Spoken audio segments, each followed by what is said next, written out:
Last month, the Department of Homeland Security's Office of Inspector General released the results of an investigation into the employee complaints about the management of the Investor Visa program. This program, better known as the EB-5 program, accounts for less than 1% of all visas issued by the United States Citizenship and Immigration Services. However, given the program's potential as a job creator, it has great visibility to congressional leaders from across the political spectrum.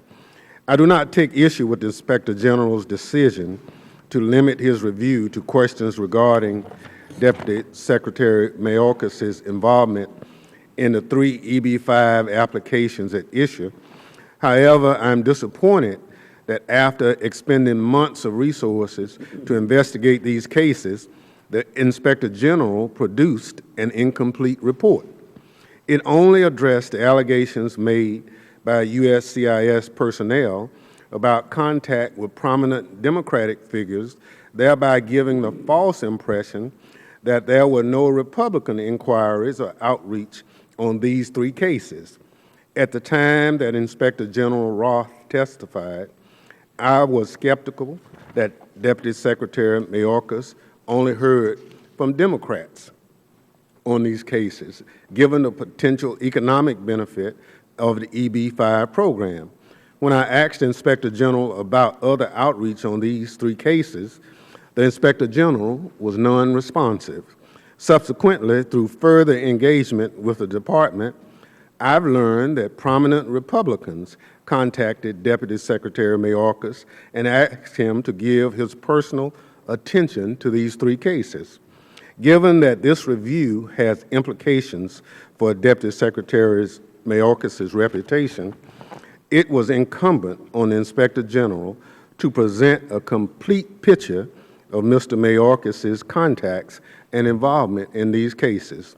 More broadly, I've learned that while serving as USCIS Director, Deputy Secretary Mayorkas was regularly contacted on EB-5 cases and other visa matters, but not only by Democrats, but also Republicans, including members of this committee.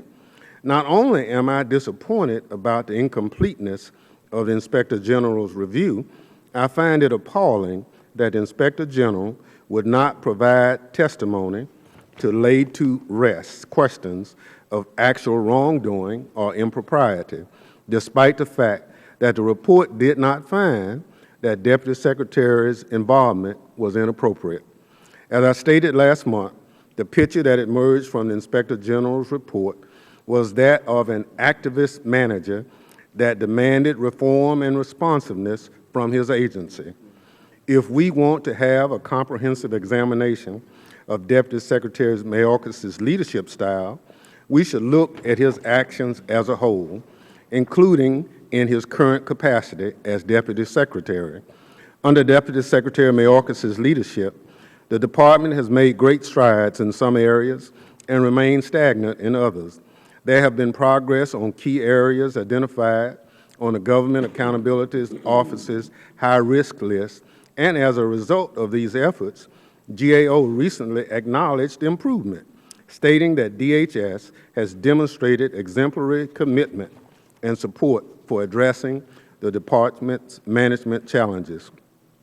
The Deputy Secretary is also working closely with the Secret Service Director on reform efforts. There's quite a bit of work to be done to improve the agency's performance and address long-standing cultural issues. Equitable treatment of Secret Service personnel is still an issue. There's also the matter of a racial discrimination class action lawsuit that has dragged on for 15 years. Also, we've not seen many of the recommendations issued by the Department's independent panel implemented, including bringing someone from outside the agency into its leadership. These outstanding issues undermine morale and performance within this vital agency and certainly demand timely and thoughtful attention. More broadly, DHS has well-documented morale challenges of its own. According to the 2014 Best Places to Work in the Federal Government, the Department comes in last with dismal scores in the areas of support for diversity, fairness, and effective leadership. The department has spent millions of dollars on studying the workforce, but a plan that yields results has yet to be implemented. I'd like to hear from the Deputy Secretary Mayorkas on how, through his leadership, substantial improvements can be achieved at the department. Mr. Chairman, while I understand that much of today's discussion is looking backwards, I hope that we will seize this opportunity and also look ahead. Deputy Secretary Mayorkas is the highest-ranking DHS official to appear before this committee, this Congress. We should seize this opportunity to have a meaningful discussion about DHS and how it is addressing its operational, administrative, and mission challenges. This committee works well when we can work in a bipartisan manner to achieve the shared goals of advancing the Department of Homeland Security. And with that, Mr. Chairman, I yield back.